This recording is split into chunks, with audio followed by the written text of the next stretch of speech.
Hi, Agnes, if you're doing any close-ups, your close-ups are going to look so bad on this one. Yeah. Listen, you have to turn like a lorry. Yes, for more look, you look like that. Short in, but I think we should do it. So, yeah, let's go. So.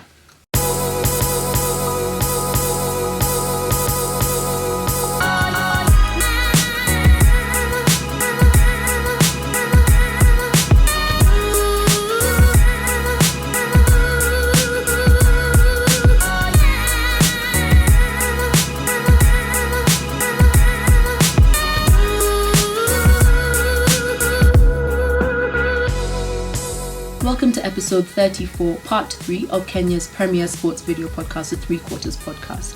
Now, the road to Japan draws closer as each day goes past, and the Kenya Simbas are currently embarked in the preliminary stages of the World Cup qualifiers. We urge you to join us in supporting them. Jump onto the hashtag Road to Japan, as we know they are the superstars of rugby in Kenya.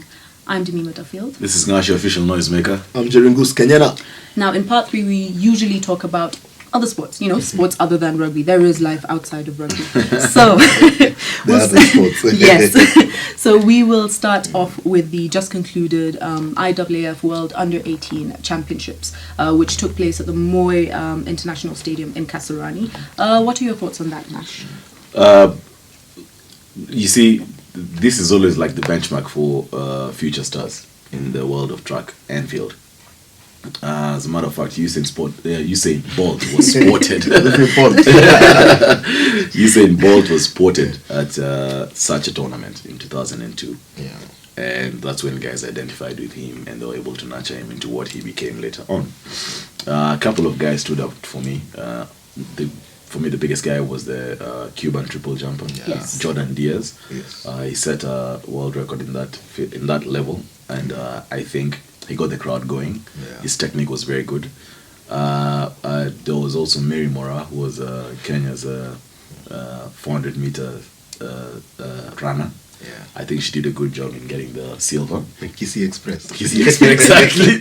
Kissy Express. Yeah. There was a Jamaican hurdler, Chisanga lookalike. He has a very hard first name. Dijua, something like that. Russell.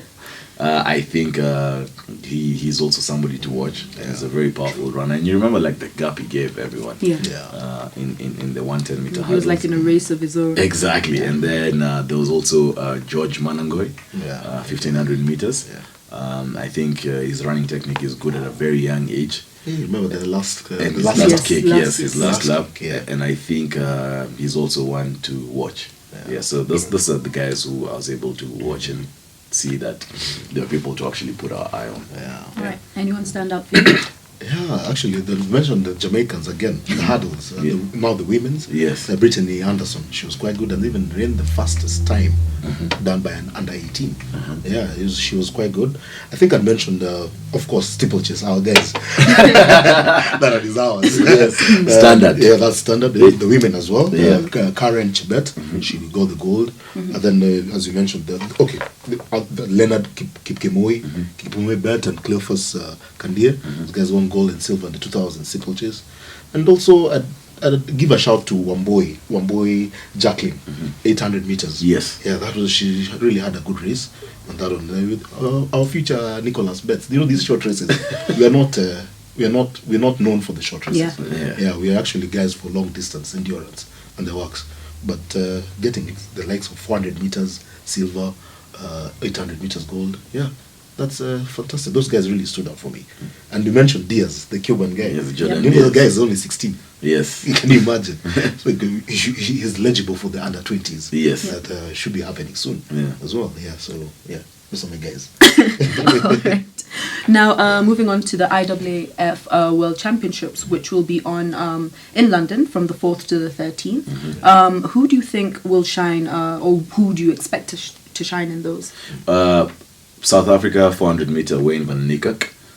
He had a very good Rio Olympics, set the world record that had been set by Michael Johnson, I think in 2000, finally broken by Wayne van Niekerk. I think Lapa Grishoy, Mohamed Farah, 5,000 meter and 10,000 meter.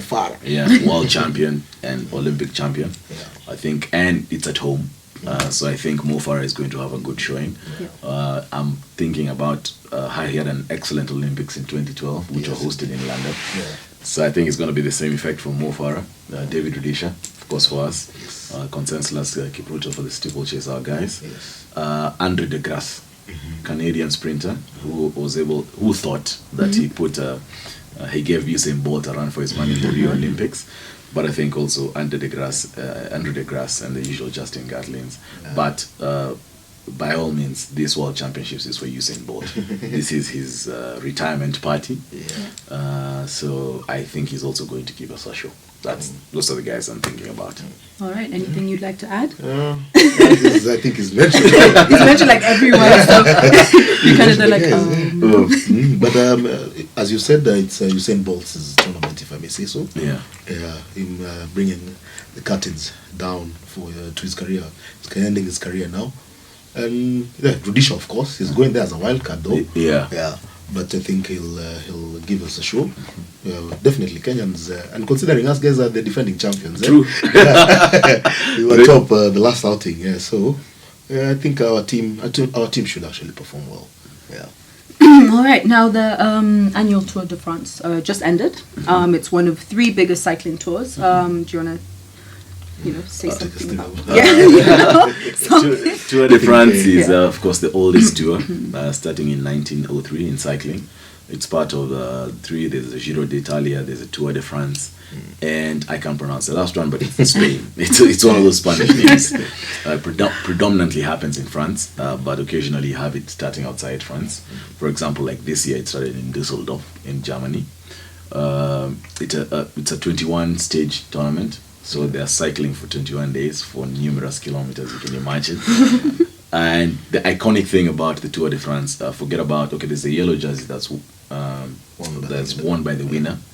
There's the Alps, it takes you through the Alps and everything. And there's a virtue that's the most prestigious cycling tournament. But also one of the things that adds up onto it is the finishing stage of the Tour de France that happens in the Champs-Élysées. Champs-Élysées is like, if you're sports and you watch the 1998 World Cup, Champs-Élysées, like the 1998 World Cup, there was that famous arc in Paris called the Arc de Triomphe that had the face of Zinedine Zidane. So it's an iconic stretch, and people normally flock the Champs-Élysées to watch the finishing of the Tour de France. So the Tour de France started on 1st of July 2017. It's ending on 23rd July 2017, this past Sunday. And Kenyan-born Chris Froome has won it for the 4th time. So Team Sky, exactly. Team Sky. So Chris Froome is slowly but surely becoming a force to reckon with the Tour de France. I just hope it won't happen to be like Lance Armstrong. I was just about to say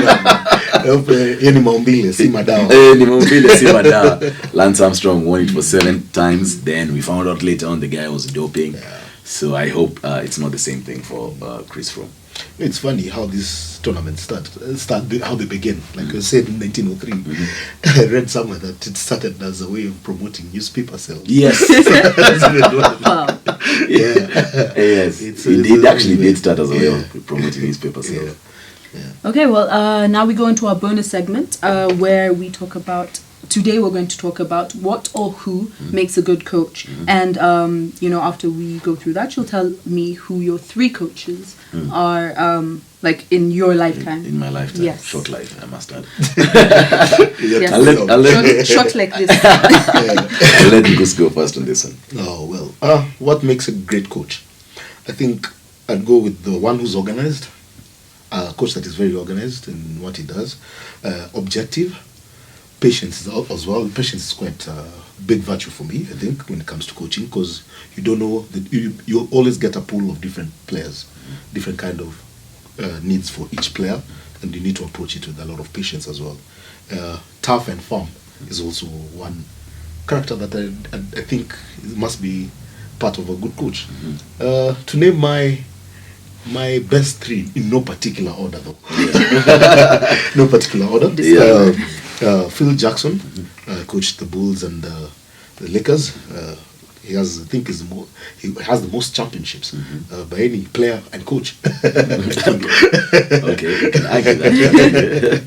Yeah, then Sir Alex Ferguson coached Manchester United from the 1986 till 2013, 14. Yes. Yeah, thereabouts.